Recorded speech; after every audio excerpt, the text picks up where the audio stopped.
Hi, friends. I was recently asked, Grandpa, what was Christmas like when you were a kid? Well, I can tell you this: magical. Christmas was magical. The whole season was magical. And there was a steady but fairly rapid buildup leading to it that also was magical. Because you didn't start decorating, like the day after Halloween. Actually, back in those days, people didn't decorate for Halloween, but that's another whole deal. It started right after Thanksgiving. We'd celebrate Thanksgiving, and people would start putting up some Christmas decorations the Friday right after Thanksgiving. We didn't. My dad put our Christmas decorations up, our outside Christmas decorations, usually like a week or two prior to Christmas. So it was always, we had Thanksgiving and then we'd wait, that week or so, week and a half.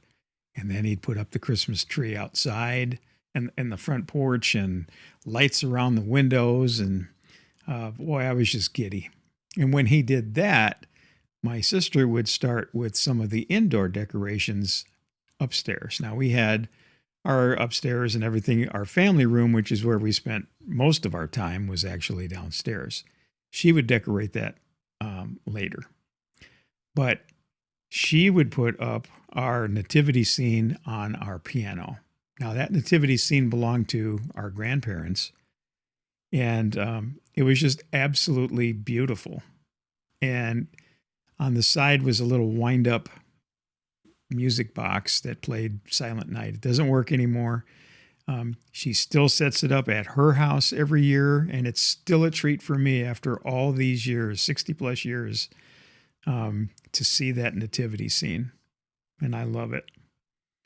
So the tree's up outside, the lights are around the front window, the nativity scene is set up on the piano. And of course, by then, the mail order catalogs would have mostly arrived by then. And there were a few notable ones. Sears, of course. They just started out sending their big, thick catalog. But in later years in the 60s, they started with the Sears Wish Book, the mecca of all Christmas catalogs. But so there was Sears, there was J.C. Penney, Montgomery Ward, Spiegel, Bennett Brothers Blue Book. There might have been others. Those are the ones that I remember. And, for me, that meant trying to find the toy section in each one, circling items, making some notes, starting my own list. Oh, man. And I went straight for the trains. That was my love as a child, was trains. So, but I liked other things too. I liked some electronics, and be that as they were back then. And the Christmas list would begin.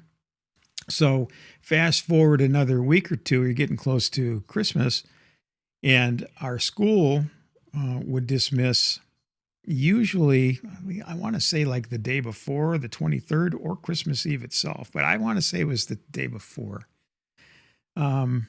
That meant rushing home, and my sister would be here decorating the downstairs family room. Now that was, we had, some of those support poles. The one on the side where our family room area was, she would decorate with alternating red and green paper going down the pole.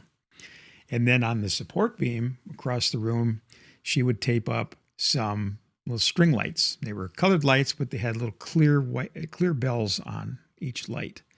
And she would tape those up the length of the beam. On another wall, there was actually a really long drain pipe that went through the whole basement part there. She would tape up some of those bigger lights, those C7 Christmas lights. And then on that same wall, up toward the ceiling, was an outlet, and that's where she would plug in the 3 red plastic bells. They had lights inside, white lights that blinked alternately, and so it looked like the 3 bells were ringing, alternately. And so we had the bells, the string lights, the C7s, and then came the centerpiece, the silver aluminum Christmas tree. It's basically a pole with holes, and then you stuck in these branches that had the silver, needles. Oh, they were great. It was great. It was beautiful. And then we'd put up because this was the part I could reach as a little kid anyway, the snow tree skirt around that. That's where Santa put the gifts, on that tree. And then, miscellaneous other little things here and there. She would back upstairs. We had a big mirror, and there were they were oval decorated balls. They were probably Christmas ornaments, but they were pretty big. And she would attach them to the mirror. She'd kind of stagger them, and they were just beautiful. And then she would also put tinsel around the outside of that mirror.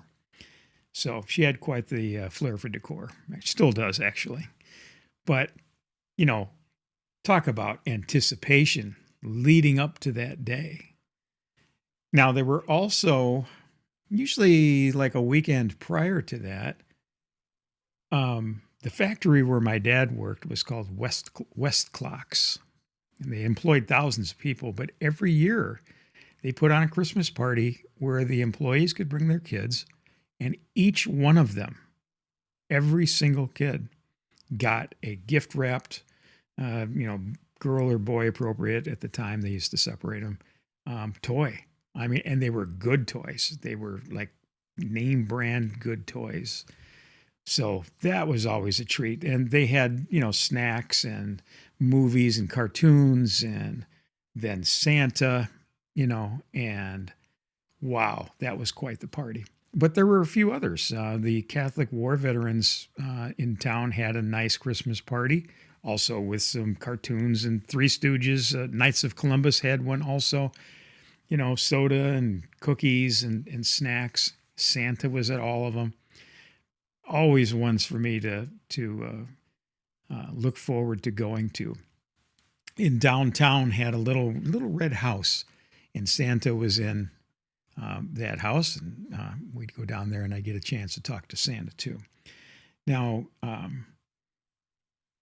here comes Christmas Eve, right?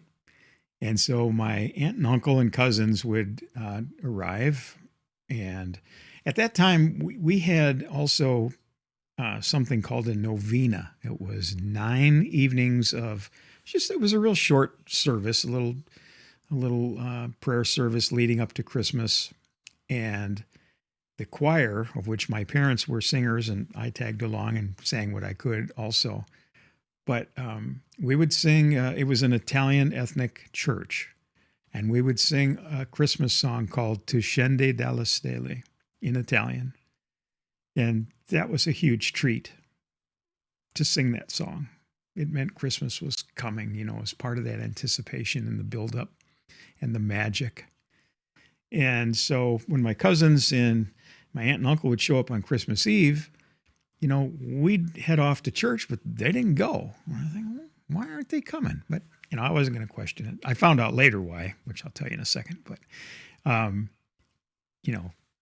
after church, driving home, looking out the window, trying to see Santa, get home, run down the steps, and they would say, Michael, you just missed him. Santa was just here. And man, there were presents all over the place. And we'd start ripping into them, and wow, just absolutely phenomenal times. And I can still remember a few really cool gifts that I got during those years, and I kept a few of those. In another video, I'm going to bring those out, and we'll take a look at those. But wow, just magical times. And then we would, keep visiting and playing with the toys and everything until it got close to midnight, when we had church again for midnight mass. And then after midnight mass, the same whole group would come back. We'd have a big meal. It was homemade Italian sausage and pasta. And Other family members would come too after church.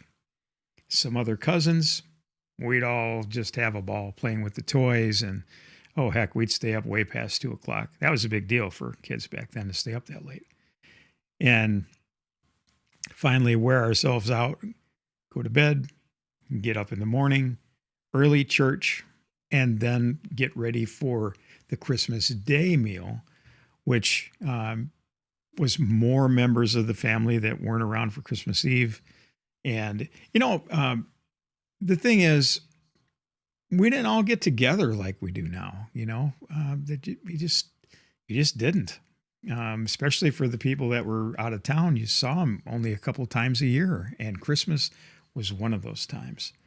And let me tell you, one of my aunts every year gave me a toy drum. She knew I loved drums, and I would get a drum from her. And boy, oh boy, that was a big deal too. They were just toy drums, but they had drumsticks, and you could wear them like you were in a parade, and I would play the heck out of those drums every year.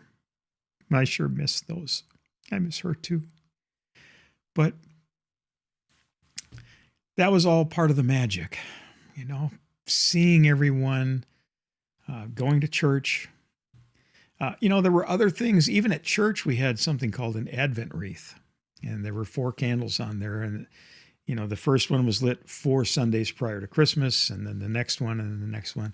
So that was anticipation. I went to a Catholic grade school, so, we were singing Christmas songs and everything. It was all a lead up to the magical day of Christmas Eve and Christmas Day. Hanging out with our friends, playing with cousins, playing with all the toys that we got, and just sharing that magical time. So, Christmas was magic when I was a kid. That's just something I wanted to share with you all. And I appreciate you listening.